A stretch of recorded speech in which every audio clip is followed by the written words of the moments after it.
Et on a aussi des stars en gestion. Alors Alain Vicaire, 417 sélections en gestion française. Éric Elderley, médaille d'or chez Morningstar. Yves Chouet-Fouati, président fondateur de Tobam. On disait le petit dernier, mais Marc Renaud, je crois, a créé sa structure un petit peu après. Voilà, de Mandarine Gestion. Didier Le Ménestrel, que tout le monde connaît, échiquier, champion du monde, champion d'Europe puisqu'il nous revient d'Italie, donc il a fait un tour d'Europe. Vincent Strauss, fondateur de Comgest, et Éric Lebouche, qui est le président du Crédit Mutuel CIC Securities. Donc on a, comme on dit familièrement, une belle brochette de créateurs, d'entrepreneurs qui ont connu un succès retentissant en France et en Europe. Donc on était très contents de pouvoir terminer cette journée. Et donc je les remercie très vivement. Je suis très fier de pouvoir les avoir ce soir réunis pour pouvoir justement échanger sur le thème de la création de sociétés de gestion, comment on arrive à développer une structure, à réussir une structure, à exporter une structure. Voilà, c'est très intéressant pour tout le monde et notamment pour les jeunes sociétés de gestion qui sont intervenues aujourd'hui ou les futurs créateurs qui sont dans la salle. Voilà, donc c'est forcément, ça sera forcément très enrichissant. Et pour animer cette table ronde, c'est Réjeanne Rebaud. Merci encore Réjeanne des Échos qui va justement passer de question en question. Merci Réjeanne et donc à tout à l'heure pour la cérémonie. Merci Jean-François. Bonjour à tous et bienvenue donc pour cette dernière table ronde.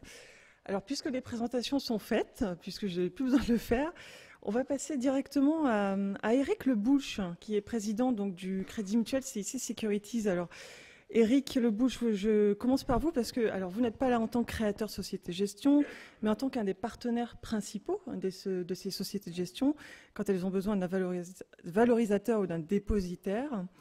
Quand on regarde un petit peu le panel qu'on a devant nous, j'ai l'impression que ce qui a fait le succès des gens qui sont ici, c'est avant tout la performance de leurs fonds. Certains ont des fonds qui sont aussi connus qu'eux ou que leur société de gestion. On peut citer Agressor pour la financière L'Échiquier, Magellan, Renaissance Europe pour Comgest, Carmignac Patrimoine pour Carmignac. Alors, est-ce que vous seriez d'accord avec cette idée, Éric Lebouche, qu'il suffit d'être un gérant performant pour s'assurer de son succès? Oui, ben, je vais être direct. C'est vrai qu'on a un bel observatoire puisqu'on a 115 de gestion entrepreneuriale dans nos livres. Donc on les voit grandir, on voit les différences d'exécution. Alors, je me de me situer dans la crise, je me dirais ce qu'on observe, c'est vrai que la performance ne suffit pas. La marque joue de plus en plus parce que la notion de confiance, quand on a une marque et qu'elle s'est installée avant la crise, qu'on a su la préserver dans la crise, je crois que c'est essentiel. Je pense qu'il faut grandir vite, beaucoup plus vite que dans le passé. Et c'est vrai qu'on observe que des sociétés qui s'allient, soit par la case incubateur, pour aller le plus vite possible à un certain niveau d'actifs, être référencé, pour éviter la poule et l'œuf, quelle que soit la performance. Il faut que les fonds atteignent une certaine taille pour être dans les architectures ouvertes. Et on doit essayer d'aider pour qu'ils grandissent vite. Les alliances entre CGP et sociétés de gestion aussi, parce que ça permet aussi de grandir beaucoup plus vite. C'est un point clé. Grandir plus vite, c'est aussi exporter. Et ça, je dirais que maintenant, on est en France, 3 petits points, et on voit que les modèles gagnants sont ceux qui exportent. Les statistiques le montrent. Et il y a une grande concentration de la collecte sur les fonds, par exemple, qui ne sont pas uniquement vendus dans le pays de domicile. On voit aussi le succès des lieux offshore. Et on voit aussi la concentration de la collecte. Il y a à peu près 25 sociétés de gestion, si on prend le produit action, qui collecte les 3/4 de ce qui est collecté en Europe.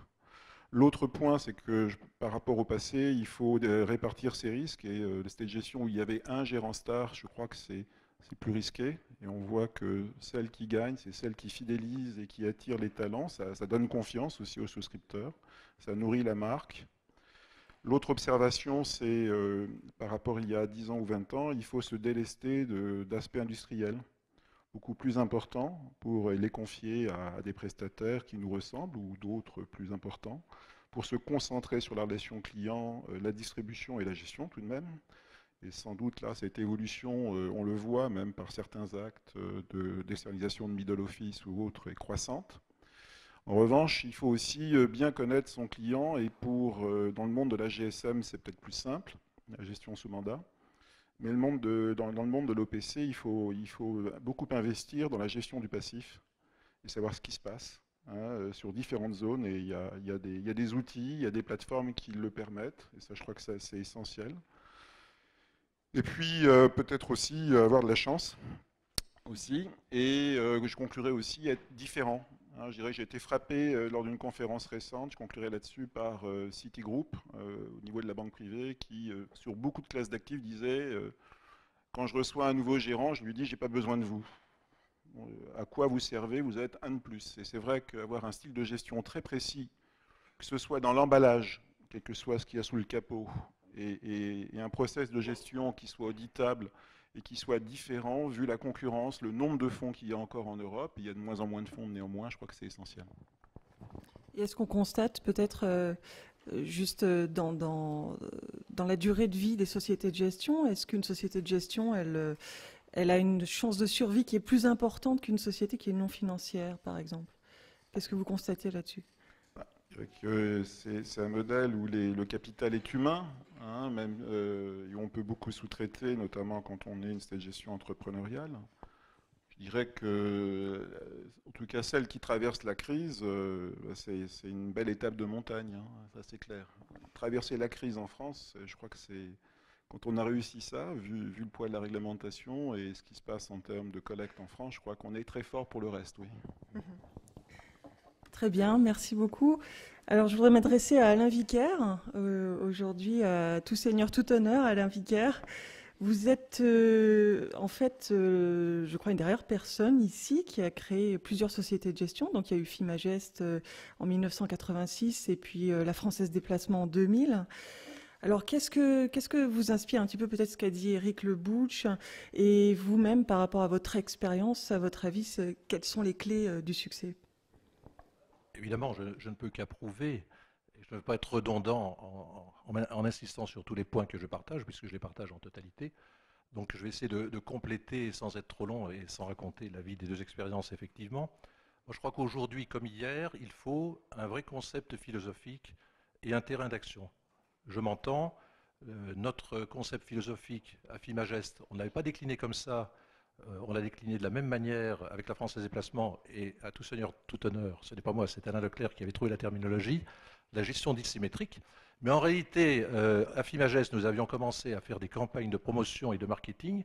Et l'une d'entre elles, et je trouve que c'était pas mal dit du tout, mais c'était trop long, c'était au-dessus des turbulences et pas trop près du soleil. Et quand on y réfléchit, ça veut dire exactement la même chose. Le terrain d'action, alors c'est évidemment l'action au singulier et l'action au sens large. Si quelqu'un vient nous dire aujourd'hui, ou si on pense qu'on est le roi de la location et qu'on va avoir tous les marchés, savoir vendre avant que ça baisse, savoir acheter avant que ça monte, sur toutes les classes et en ne prenant que des trackers ou des indices, on a assez peu de chances de convaincre les investisseurs que ça va marcher. Ça ne me paraît pas du tout évident. Et par contre, il y a aujourd'hui des terrains d'action où on peut cibler complètement. C'est tous ceux où, comme Einstein l'a dit, le génie est tout à fait synonyme de transpiration, c'est tous ceux où on travaille. Il faut des capitaux gérés, certes, et nous, on a eu des capitaux gérés à Fimagest assez tôt parce qu'on avait transpiré avant. Et on avait transpiré en étudiant des titres très compliqués, qui malheureusement n'existent plus aujourd'hui. Mais il y a encore des champs pour étudier des titres complexes. L'action, évidemment. Le crédit, ça me paraît aller de soi. Les convertibles, qui sont des êtres mixtes. Les titres participatifs, il n'y en a plus malheureusement, mais tout ce qui est donc gestion alternative me paraît pas mal. Et moi qui n'ai jamais été un fanatique des produits structurés, peut-être parce qu'on en faisait sans le savoir ou parce qu'on les connaissait mal, je crois que c'est le temps des produits structurés. Dans un monde où aujourd'hui il n'y a plus de moteur de performance, il faut que les investisseurs choisissent une hypothèse et que des véritables ingénieurs que j'admire beaucoup, sur ces hypothèses, construisent des produits performants. Donc ça me paraît extrêmement important. Nous, dans notre cas, on a toujours beaucoup insisté sur les bases, ce sont les fondations. Pour qu'un édifice aille très haut, il faut que les fondations ne soient pas bancales et que rien ne soit tordu au départ.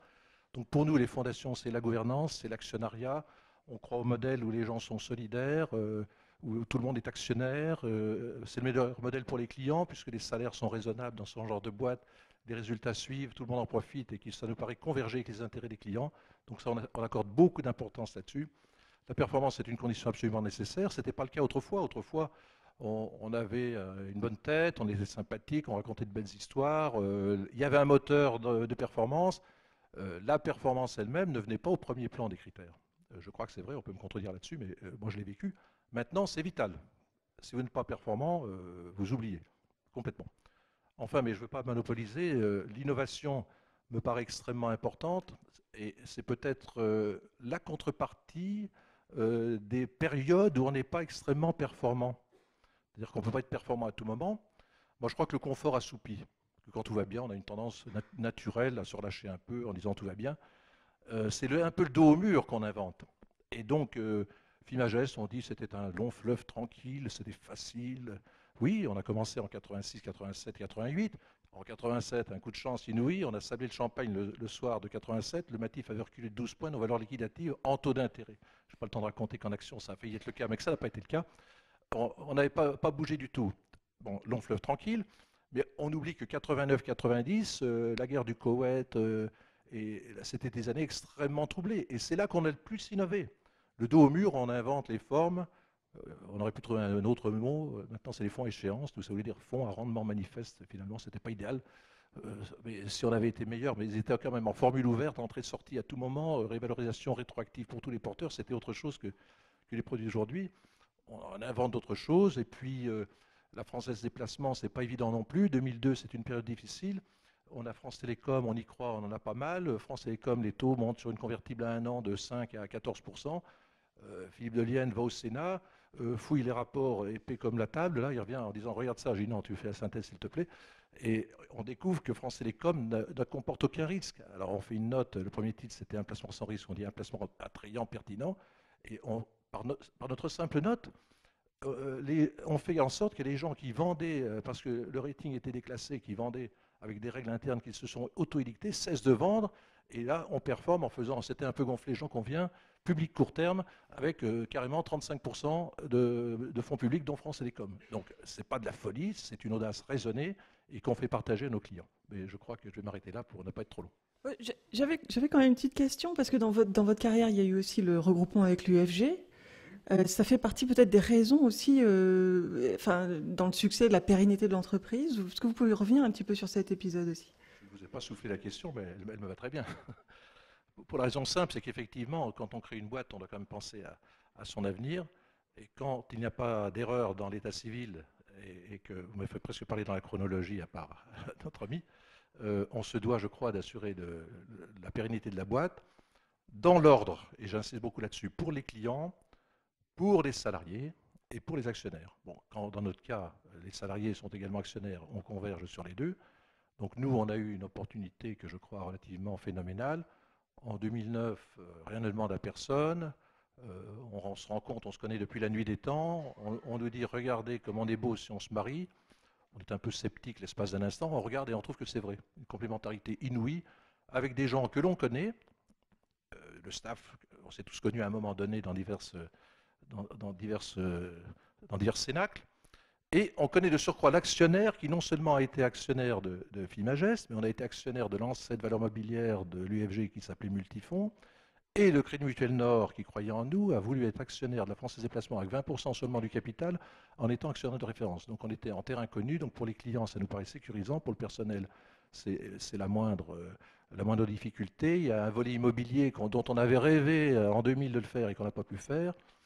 On ne l'a pas, il est complémentaire. Et je crois que si on peut assurer, mais est-ce que la pérennité existe? Est-ce que la pérennité est éternelle? Ça, je ne sais pas, parce qu'il faut pouvoir s'adapter aussi. Et je crois que c'est le cas. Une des conditions de demain, mais il faut vraiment que je fasse la parole à mes voisins, c'est l'international. Et je crois que ce volet complémentaire en fin de carrière, en ce qui me concerne, permet d'être international. Et c'est vital aujourd'hui. Vital. Je crois que votre confrère de Comgest pourra en parler. Vincent Strauss. Alors, chez Comgest, vous êtes aussi un exemple de changement de génération en douceur. parce que Vincent Strauss, vous êtes arrivé chez Comgest juste un tout petit peu après la création de Comgest par Jean-François Canton et Wettig von Goetteker. Et je crois que pour vous, vous avez été à l'origine de son développement. Et ce qui a toujours compté pour vous, c'est aussi la participation des hommes au capital, comme le disait aussi Alain Vicaire, et la pérennité aussi des process d'investissement. Est-ce que vous confirmez? C'est vrai, oui, on s'est connus chez Indosuez, qui était quand même un très bon formateur, hein, je dirais, avec Wettig von Goetteker et Jean-François. On était ensemble chez Indosuez au début des années 80. En fait, le démarrage, c'est surtout parce qu'en fait, on voulait gérer comme on avait envie de gérer. Sans avoir derrière nous des gens qui devaient nous expliquer ce que l'on devait acheter, ce qu'on devait vendre, pas faire ceci, pas faire cela. Donc, on voulait vraiment avoir cette liberté de faire une gestion de conviction et aussi d'organiser la boutique avec le côté humain qui nous plaisait. C'est vrai que chez Indosuez, moi je passais 5 ans, et en 5 ans j'ai connu 5 restructurations de département financier, et Jean-Claude Gallineni qui nous disait de toute façon vous n'êtes que des petites merdes, le jour où il y en a un qui s'en va, on le remplace par une petite crotte. Donc on avait vraiment l'impression d'être traité comme ça chez Indosuez. Très franchement, c'était assez choquant, alors qu'en fait la seule chose qui vaille dans le domaine de la gestion et dans tous les métiers, j'allais dire, comme les nôtres, c'est le capital humain. Donc on a structuré la boutique un petit peu comme un kibbutz, qui était où tout le monde avait vocation à être actionnaire. Même mon assistante est actionnaire, c'est pas la plus grosse effectivement, mais tout le monde est actionnaire, ce qui fait qu'il y a un engagement extrêmement fort des gens. Et puis le dernier point, quand même très important, c'est que ça nous donne aussi une liberté de parole. À un moment où il y a quand même une langue de bois un petit peu partout dans tous les métiers, etc. Je crois que cette liberté de parole est appréciée aussi par nos clients parce que ça nous permet de dire et de penser avec et de donner nos convictions, même si ce sont des classes d'actifs sur lesquelles on ne travaille pas. Et je crois que c'est la liberté qui est vraiment le fer de lance de nos boutiques entrepreneuriales, oui. Mmh. D'accord. Et vous avez aussi été un gérant de conviction parce que vous disiez vous êtes uniquement sur les actions, vous n'en êtes jamais sorti. Nous ne faisons que les actions, oui. C'est possible quand même aujourd'hui, parce qu'on dit souvent il faut que cette gestion se diversifie. Vous êtes resté... Je veux dire une chose, on a connu 30 ans de baisse des taux d'intérêt. Donc effectivement, lancer des fonds obligataires aujourd'hui, à moins de faire ça pour les sadomaso, mais on n'est pas très cuir. Hein. Très franchement, ça me semble un petit peu difficile. Certains pourraient le faire, hein, mais nous, c'est pas notre truc.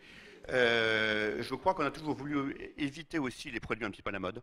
Il y a eu les fonds briques à un moment, parce qu'un économiste de Goldman Sachs a découvert en 2001 quand même un sens prédominatoire extraordinaire, d'avoir découvert en 2001 qu'il y avait un pays qui s'appelait l'Inde, la Chine, plus d'1 milliard d'habitants, parce que quand même, enfin, ces types-là ont quand même été extraordinairement visionnaires. Dès 2001 d'avoir prévu ça. Donc tous ces fonds un petit peu qui sont à la mode, on n'en voulait pas. Non, nous, on fait une gestion de conviction. Nos portefeuilles sont très concentrés. Hein. La gestion européenne, c'est 25 lignes maximum. Les fonds asiatiques ou émergents, ça tourne à peu près autour de 40 lignes parce qu'on a des actifs assez importants.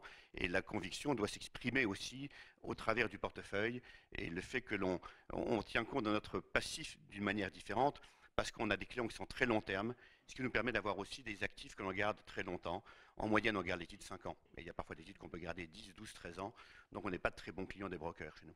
Et comment vous faites si vous êtes sur les émergents, par exemple, et que tout baisse d'un coup? On fait quoi? On serre les fesses Non, je vous dirais une chose, c'est qu'en fait, on est tous dans le même métier. En fait, il faut reconnaître une chose. On fait un métier, on est des parasites. Donc nous, notre boulot, c'est de trouver des têtes bien faites qui sont capables d'être les leaders dans leur secteur au Brésil, au Mexique, etc. Et tel le pouls bien élevé, on s'accroche et c'est la société, ce sont les dirigeants qui font le boulot.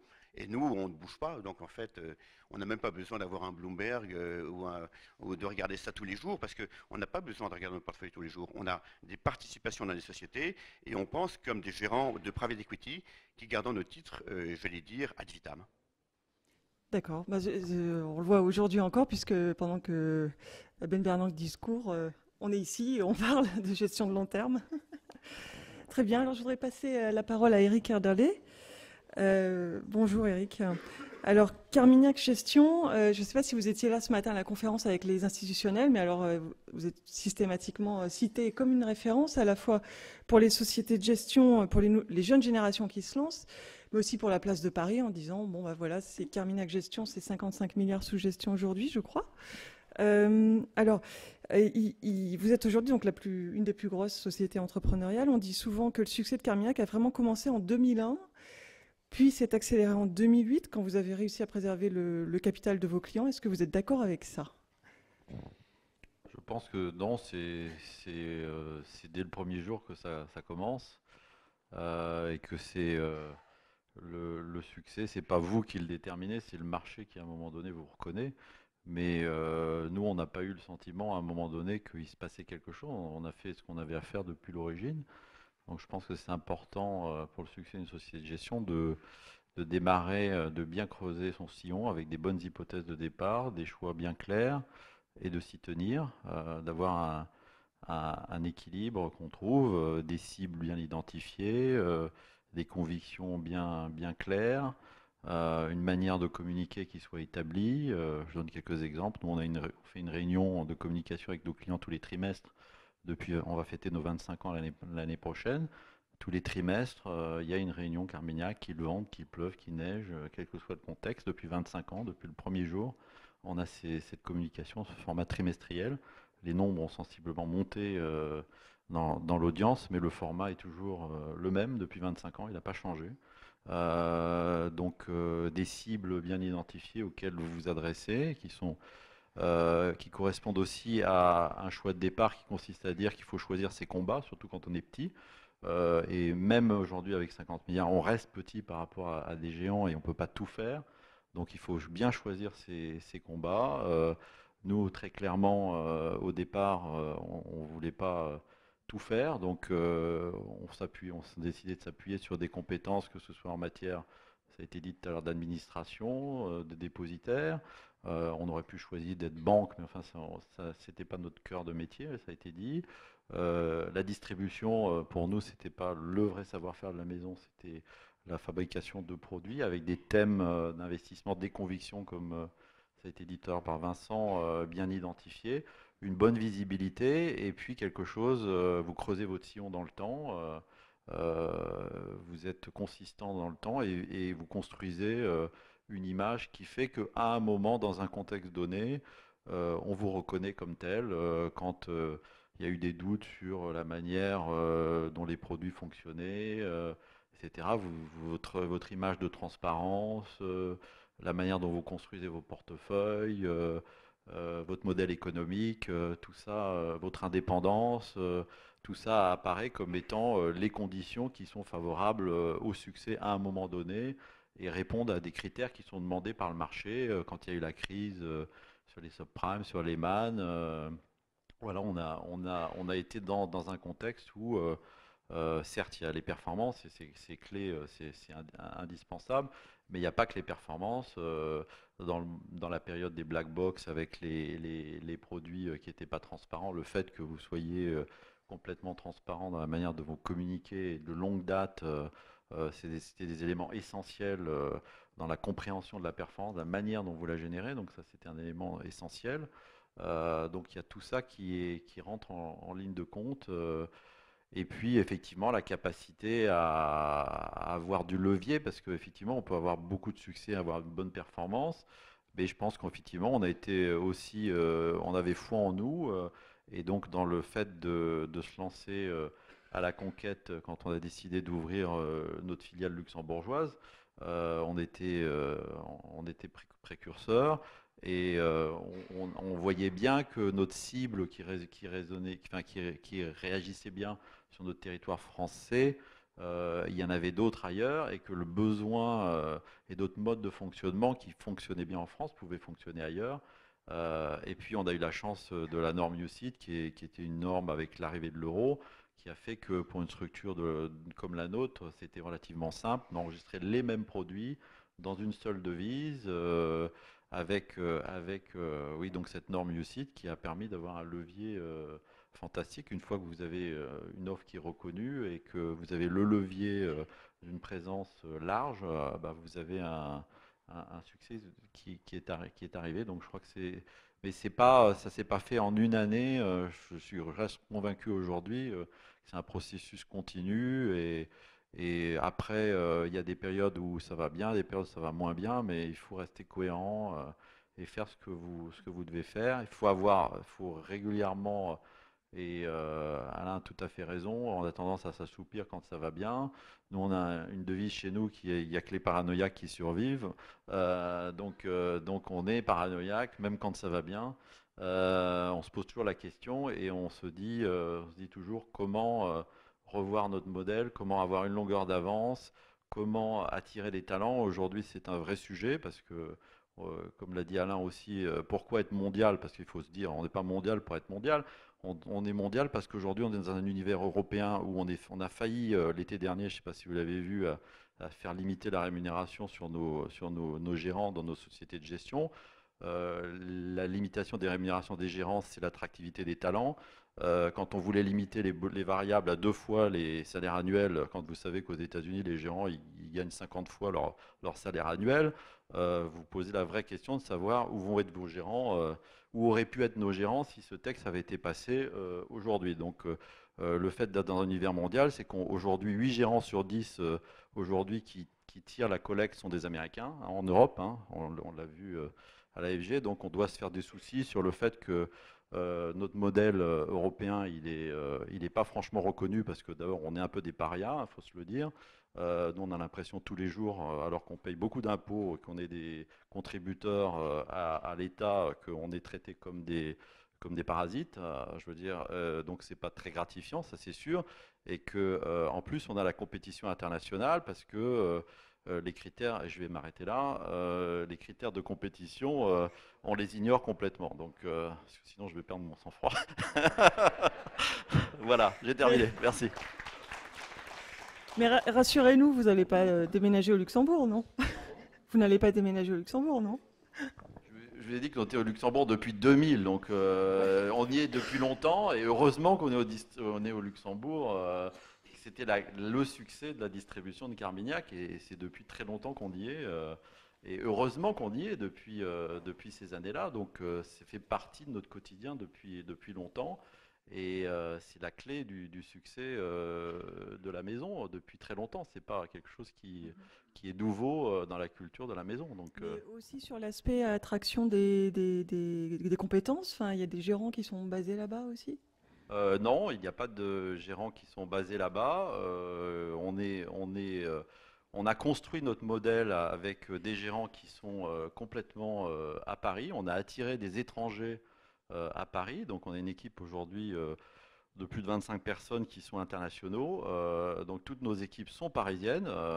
Je ne vous cache pas qu'ils souffrent beaucoup et que c'est vrai que la taxation à 75% qui n'existe pas tout à fait dans tous les pays en Europe et à travers le monde pose un certain nombre de questions sur l'attractivité des talents en France et le fait de les garder en France. Rien à voir avec Carmignac, mais en tous les cas, c'est une vraie question. Ça rejoint le point que j'abordais tout à l'heure de la compétitivité mondiale. Comme le disait Alain, le sujet, c'est aujourd'hui être capable d'attirer des talents parce que il y a pas, on n'attrape pas les mouches avec du vinaigre, hein, donc il faut des gens brillants pour créer de la valeur et créer de la valeur, c'est créer de la valeur nette, hein, c'est-à-dire fiscalité comprise. Et quand j'entends qu'on veut nous faire participer à des débats sur la compétitivité et puis qu'on a le droit de parler tout sauf de la fiscalité, ça me fait sourire. Voilà, c'est tout. Ce sera peut-être un autre débat. On en parlera peut-être, c'est la question bonus si on a le temps d'en parler. Je voudrais donner la parole à Didier Le Ménestrel. Alors, vous êtes donc le responsable le créateur de la financière L'Échiquier que vous avez créée en 1991. Vous gérez aujourd'hui environ 7 milliards d'euros. Alors, est-ce que de votre côté, vous diriez que vous devez tout à Agressor? Je dois beaucoup à Agressor, mais comme c'est moi qui l'ai créé et que c'était pour mon argent, C'est vous. je me dois à moi, ce qui est bien agréable. Je n'ai pas grand monde à remercier. Mais je dirais... Non mais bon, alors ça vous paraît présomptueux, mais là, comme tout a été dit sur ce qu'il faut faire, ne pas faire, les limites et les ambitions. Moi, je crois que, parce qu'on partage avec il y a des jeunes qui sont là, hein, si j'ai bien compris, c'est le thème. Moi, je vais vous livrer mon expérience. J'ai voulu être libre, ça c'est le point de Vincent. J'ai voulu faire ce que je voulais et qui me semblait bien, en ayant cette conscience que je n'avais pas d'autre issue que de faire de la performance. C'est-à-dire que faire ce métier de gestion sans se dire qu'il faut faire de la performance, ça n'a pas de sens.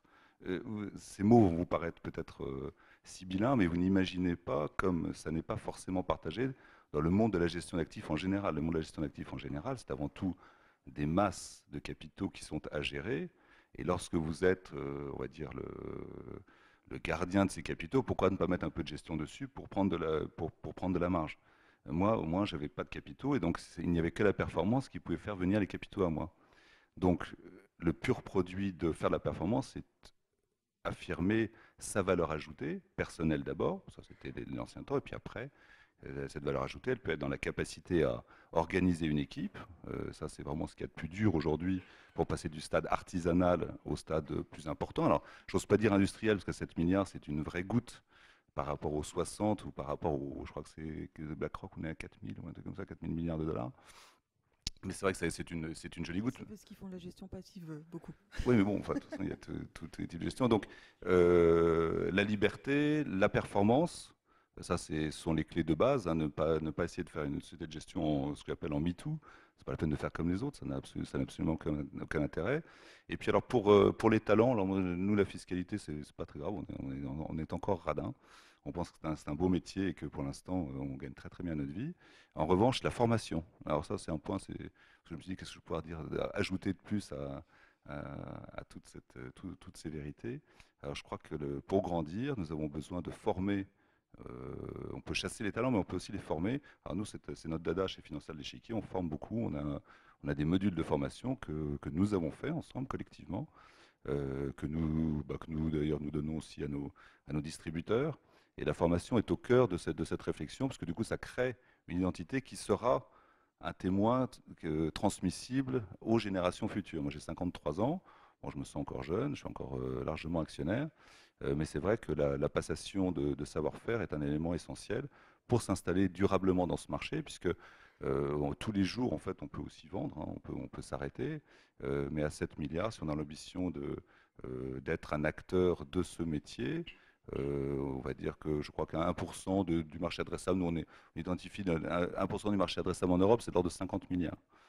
Pour faire 50 milliards, il faut du talent, il faut de la performance, mais il faut d'autres gens qui accompagnent, et il faut qu'ils aient le même type d'état d'esprit si on veut continuer à être porteur d'une marque. Et là, je terminerai par ça, parce que moi, c'était ma grande découverte, c'est que la marque, la distribution, le fait de mettre du goodwill, enfin de l'imaginaire dans un petit pion, parce que le logo, il ne veut pas dire grand-chose, mettre une musique derrière, mettre de la confiance sur la marque, c'est aussi un effet de levier absolument formidable. Donc pour tous les jeunes, faites de la perf, ayez de bons distributeurs, réfléchissez bien à votre distribution, et puis après, dès que vous êtes numéro 1, poussez pour exister, et tout en réfléchissant que ça ne peut pas être éphémère. Si c'est éphémère, enfin, si la performance est éphémère, votre société ne l'est pas, ou alors elle disparaît, ce qui a été le cas aussi d'autres qui ont essayé, qui ont eu de très bonnes performances, et qui n'ont pas été capables de mettre en place les leviers nécessaires pour exister dans la durée. Sur la distribution, justement, vous avez commencé via les CGPI, je pense, c'était vos principaux Oui, alors en fait, clients. Les CGP n'existaient pas, enfin pour nous, n'existaient pas jusqu'en 2000. C'est-à-dire que pendant 10 ans, c'était que la performance, mais c'était une toute petite société. Et puis il y a eu ce levier extraordinaire des CGP qui en fait ont été développés au départ par les anglo-saxes. Ce sont les maisons anglo-saxonnes qui ont en fait poussé à ce qu'il y ait des distributeurs indépendants. Et ces distributeurs indépendants se sont retrouvés un peu malheureux en 2002, post-crise, et là ils ont trouvé les maisons qui avaient fait de la performance. On revient à l'effet écart de performance qui nous a permis de beaucoup grandir. Et c'est vrai qu'on s'en est beaucoup occupé, c'était un phénomène spontané en Europe. Alors nous on était un petit peu en retard par rapport à Carmignac, c'est-à-dire qu'on a attaqué l'Europe qu'à partir de 2006-2007, c'était pour un gérant action, c'était un tout petit peu tard. Mais c'est toujours un levier très important pour notre avenir. Là, on vient de monter notre filiale en Italie. Enfin, c'est pas une filiale, attention, c'est un bureau de représentation. On y va petit à petit, mais parce que on y va à un moment où on pense que les moyens à mettre en œuvre sont couverts par le marché tel qu'on l'adresse aujourd'hui. Mais c'est sûr que le marché est européen, et là, il faut penser en acteur européen. Et puis c'est bien comme on a quelques exemples proches qui montrent la voie, nous on fonce derrière. Et ça reste votre cœur de cible, les CGPI, ou vous développez aussi vers les institutionnels? Alors, quand vous avez racheté Acropole. Alors les CGP, c'était donc un modèle spontané. Aujourd'hui, en fait, c'est un modèle qui là aussi s'organise par le poids à la fois des déceptions et de la réglementation. Donc ce modèle est un petit peu moins spontané, mais c'est un réseau de distribution parmi les autres. C'est-à-dire qu'aujourd'hui, on est un petit peu plus large. On adresse les gestions privées, les institutions. Enfin, nous avons élargi notre panel de clientèle. Et en Italie, là, il y a deux grands réseaux. Il y a ce qu'on appelle les promotori, enfin, qui sont mais des CGP très organisés, et puis toutes les banques privées de gestion. Très bien. Merci beaucoup, Didier. Je m'adresse à Yves Chouefati aujourd'hui. Alors, Yves Chouefati, vous êtes mathématicien de formation. Je vais vous présenter un petit peu, mais je pense que tout le monde vous connaît, mais au cas où. Vous êtes mathématicien de formation, vous étiez directeur général du Crédit Lyonnais Asset Management, avant de créer Tobam en juin 2005. Vous gérez aujourd'hui 5,4 milliards d'euros, avec une croissance de 100% l'année dernière.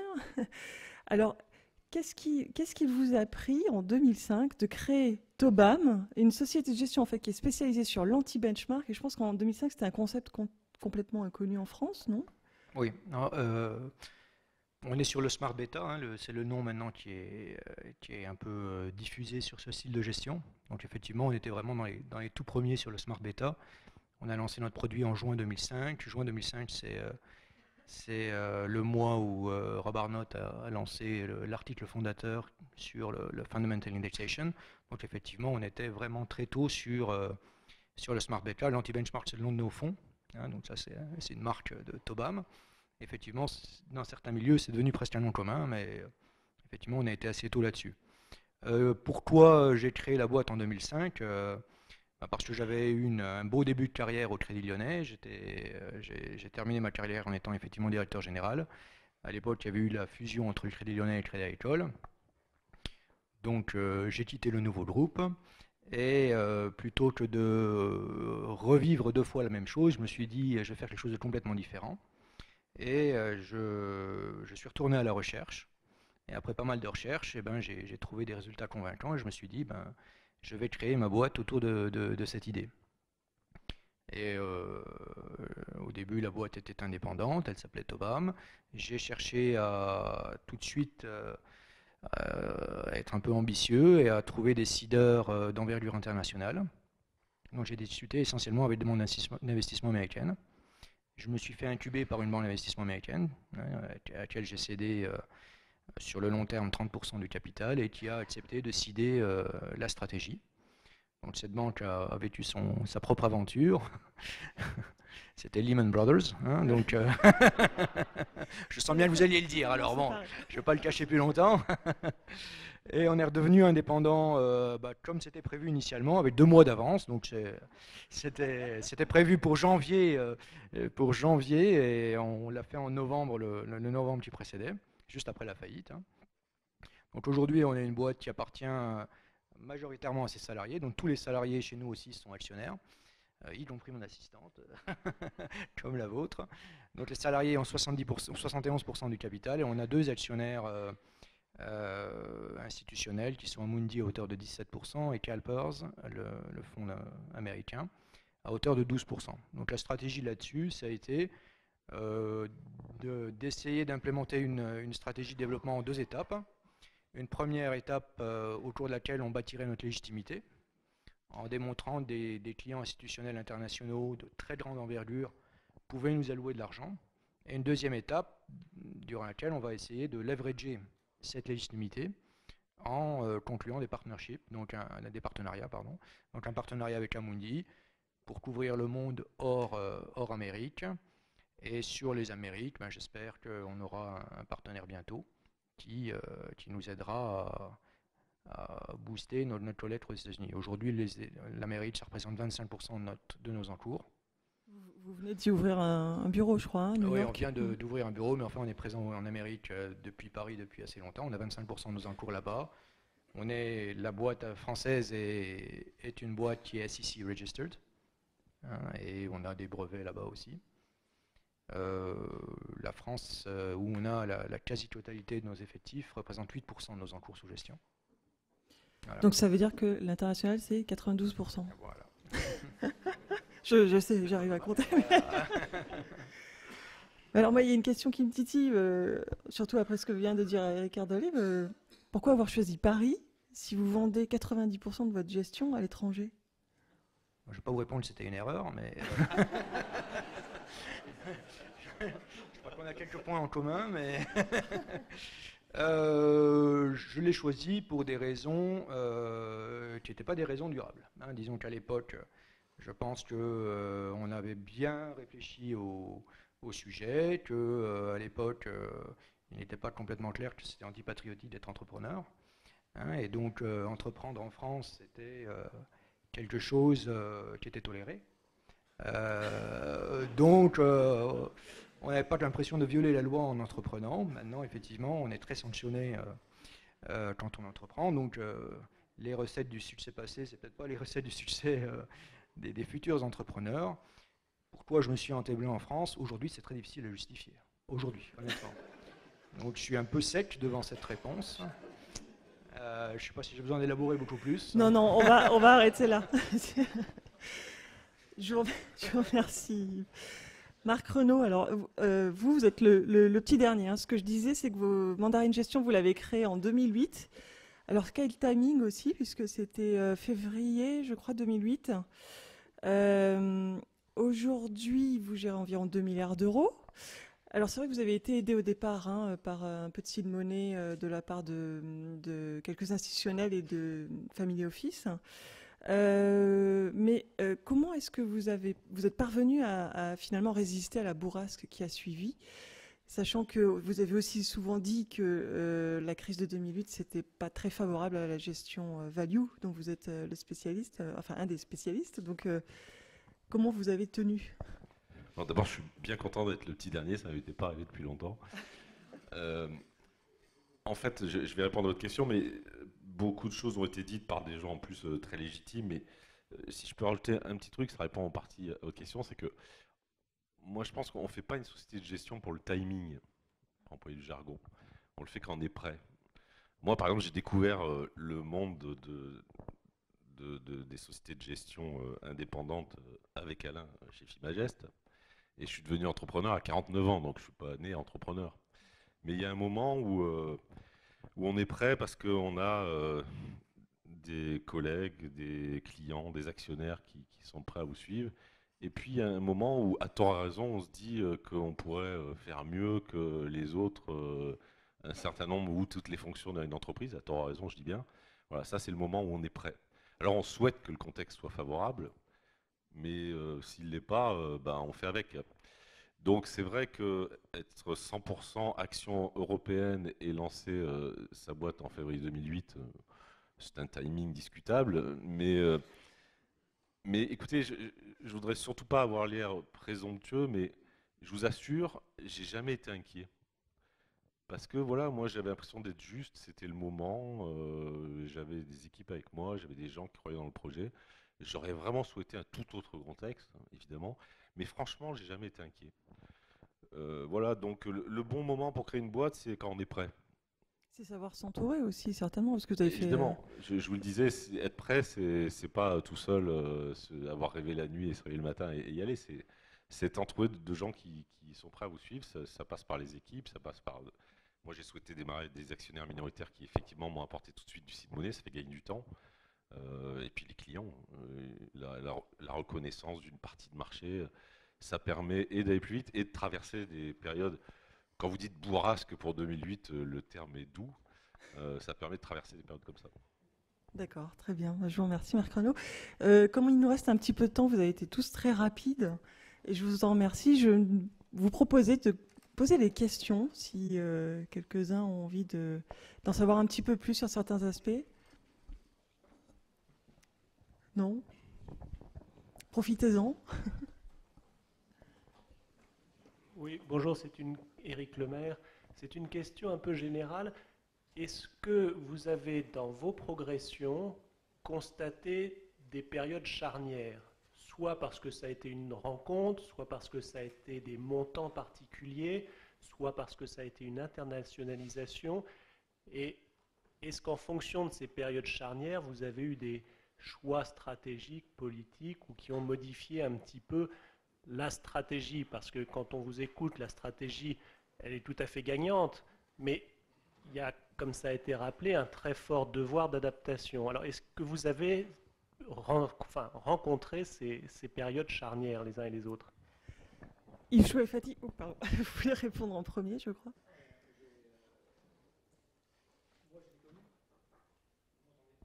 Non. Toujours pas. Peut-être Si, sur ça, le ça y est. micro. Moi, je n'ai connu que ça, des moments charnières. Je vais vous donner, je vous réponds volontiers parce que c'est une petite histoire que je raconte souvent. À l'époque où je dirigeais CLAM, où j'étais directeur général de CLAM, jamais j'aurais imaginé qu'on était très, très successful et j'ai eu une très, très belle carrière là-bas. Jamais j'aurais imaginé, 6 mois avant que ça m'arrive, que je me ferais licencier dans le cas d'une fusion. Après avoir été licencié, jamais j'aurais pensé que j'aurais créé ma boîte aussi rapidement. Une fois que j'ai eu créé ma boîte, jamais j'aurais pensé qu'une banque d'investissement américaine rachèterait ma boîte 6 mois plus tard. Une fois que la banque d'investissement américaine a racheté la boîte, jamais j'aurais imaginé qu'elle ferait faillite 3 ans plus tard. Quand elle a eu fait faillite, jamais j'aurais imaginé que CalPERS me dirait by the way, on est intéressé à rentrer dans le capital. Quand CalPERS est rentré, jamais j'aurais imaginé qu'Amundi, le crédit agricole d'ailleurs, reviennent en me disant nous aussi on voudrait rentrer au capital. Donc les moments charnières, moi personnellement, c'est certainement pas une généralité, je ne connais que ça. C'est pour ça que j'essaye de ne plus du tout essayer de prévoir des objectifs concrets à la boîte, mais que j'essaye plutôt de donner des valeurs, de bâtir la boîte autour de valeurs qui permettront de gérer toutes les configurations. Donc voilà ma petite réponse à moi. Éric Ederle.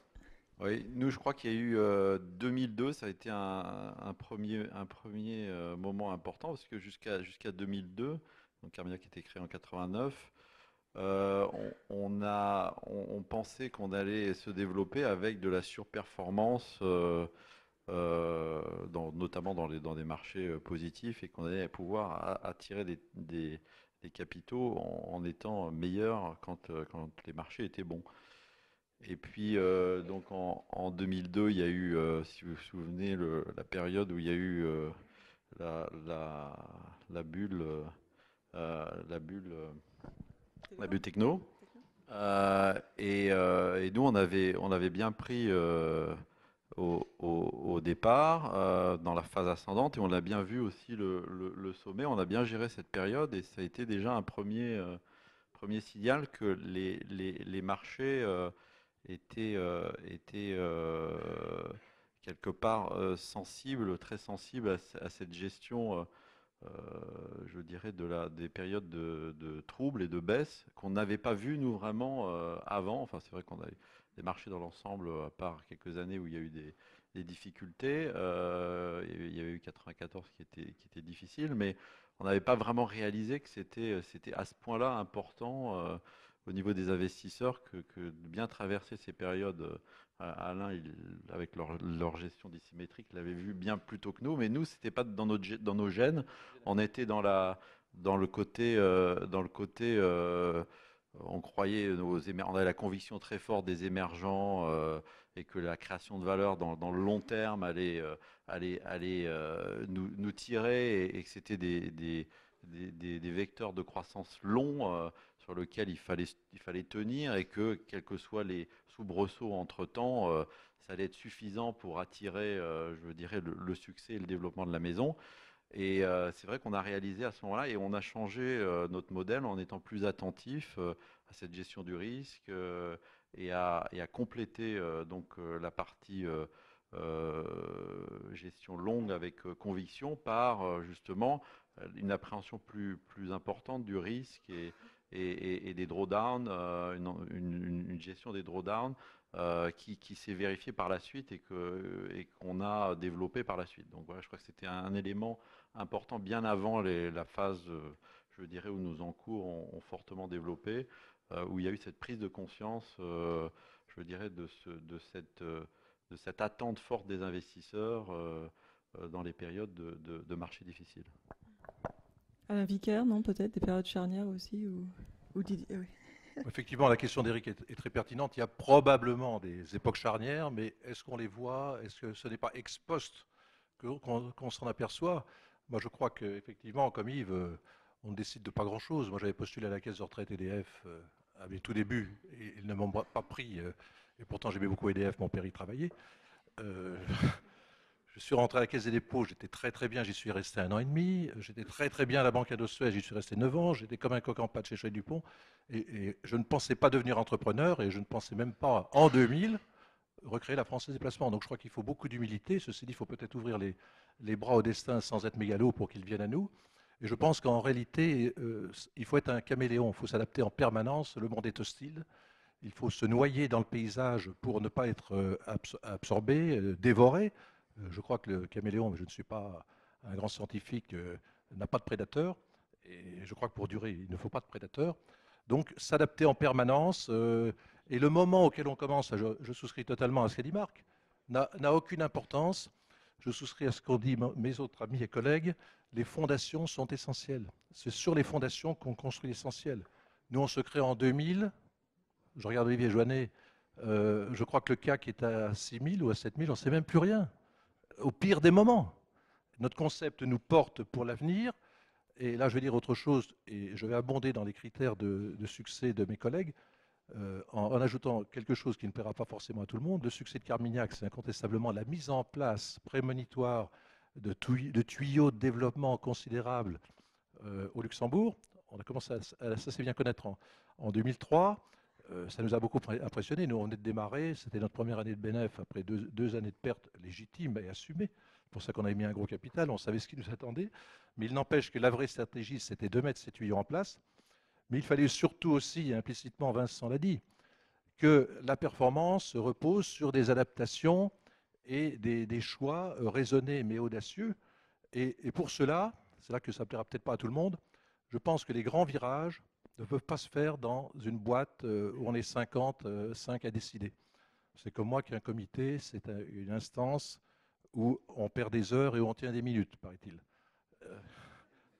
Eh bien, je crois que les grandes inflexions, peut-être les 2 décisions majeures qu'on a par année, en supposant même qu'elles ne s'imposent pas à nous parce qu'on sait s'adapter inconsciemment, c'est quand même une équipe forcément réduite qui doit la prendre. Et moi, je crois que la réussite légitime de Carmignac, de Vincent, ce sont des hommes qui prennent les décisions pertinentes, rationnelles à un moment donné, et qu'il faut s'adapter à tout moment. Mais ça, ce n'est pas d'aujourd'hui, il n'y a pas que dans la gestion.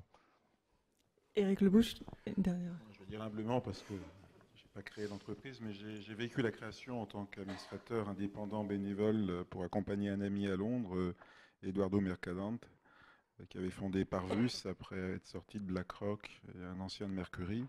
Il y a eu quand même une rencontre, au-delà du talent, et ils gèrent quelques milliards. Mais il y a eu une rencontre avec Yale. Et il y a eu un avant Yale et un après Yale, parce qu'après, tous les autres ont suivi Duke, MIT, Princeton. Et ça, c'est cette conviction et ce succès auprès de Yale sur le marché nord-américain, quand on voit l'importance de celui qui a modifié profondément l'allocation d'actifs de Yale, ça a été un élément clé de bascule. Alors bien sûr, cette rencontre n'est peut-être pas fortuite, c'est aussi le talent de ce fondateur, Eduardo Mercadante. Merci. Écoutez, je crois que le temps est fini. Je vous souhaite encore beaucoup de succès à l'étranger, puis à Paris aussi. Je vois Alain Leclerc ce matin qui nous parlait des raisons de la réussite encore des sociétés de gestion françaises. Donc voilà, je pense qu'il y a quand même des raisons d'espérer. Mais bon, on verra. Alors je laisse la parole à Jean-François B. Pour la remise des prix. Merci beaucoup. Je crois qu'on peut les applaudir parce que c'est. Merci encore.